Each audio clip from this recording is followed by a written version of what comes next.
Alright, so now we want to understand the translated equation. So look right up here. F of x or y equals a times the sine of b times the quantity, that's in parentheses, x minus c plus d. So we have a, b, c, and d. And all of these things do different things to the equation.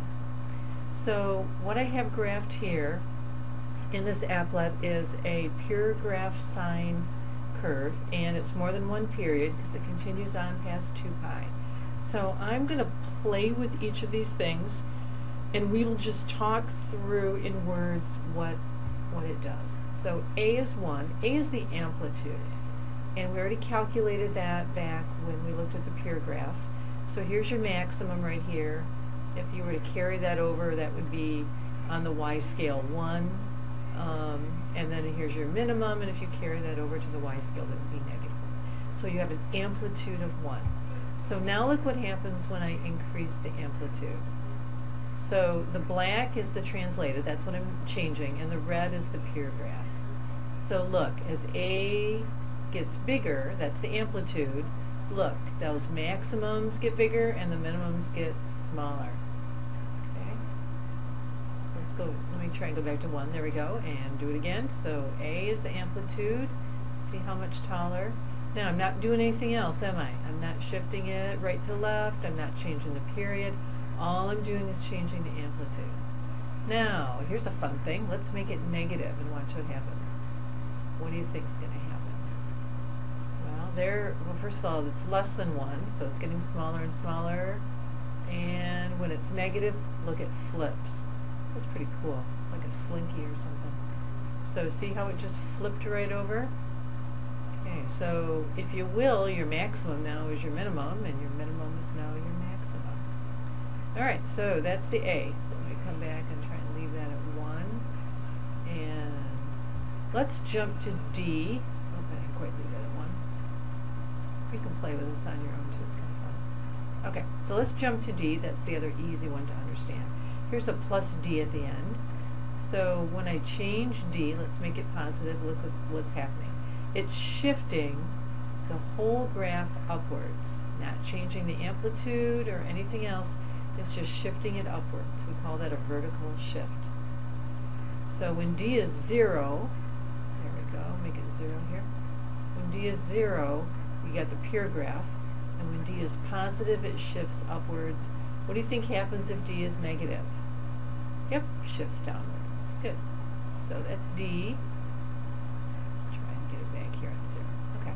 Now let's do B. So B is found in the equation, and it affects the period. B is not the period. Remember, the period is 2 pi, but it affects the period. Watch what happens when I make B increase. Look very closely here. I'm going to try and let B be 2. It's hard to stop exactly on here. 2. Okay. So look at the red. One whole period before was 2 pi. Right? There's one whole cycle. There's my maximum, there's my minimum, and I'm back to 2 pi. Well, now look at the black curve here. Okay? This is with a B of 2.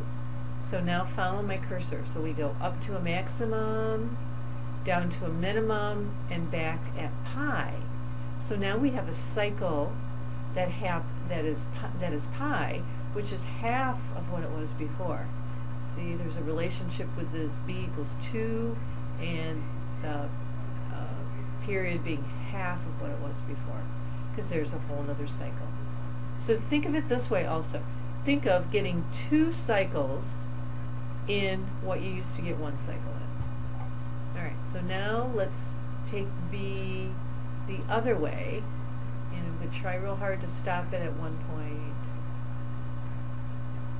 1.5. Now let's take it down to 0.5. That might be easier to see. 0.5. There we go, 0.5. Okay, so 0.5, again, the red is the pure graph, so you had one whole period in 2 pi. Now look at the black. So it goes up here, you have a maximum at pi, you have an x-intercept at 2 pi, you have a minimum at 3 pi, and another x-intercept at 2 pi. So what you have is a whole period in 4 pi. So in other words, it stretched it out, like a rubber band, stretched it out, so the period is twice as long. So when b is 0.5, you get a period twice as long. So it's kind of backwards to what some students think. All right, let me bring it back to 1. And now the last thing we want to play with is c. C is our phase shift, and c is going to move it right and left. But before I do that, look at the equation. See how it's in parentheses with a minus here?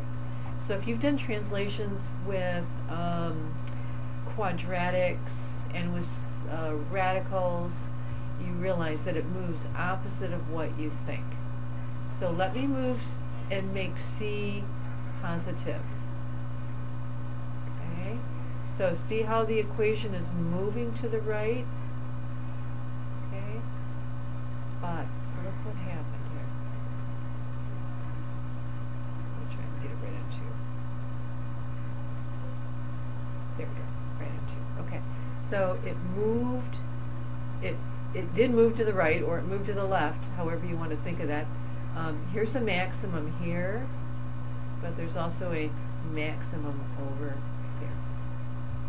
And then let me move it the other way, back to where we were, and then it goes the other way. So there I am. That's kind of a cool one there too, where I almost have them matching up there a little bit. Moving them, trying to get pi 3.14. Okay. So C is a phase shift. C moves it back and forth. So that's what the A, B, and C, and D do, and you feel free to play around with that.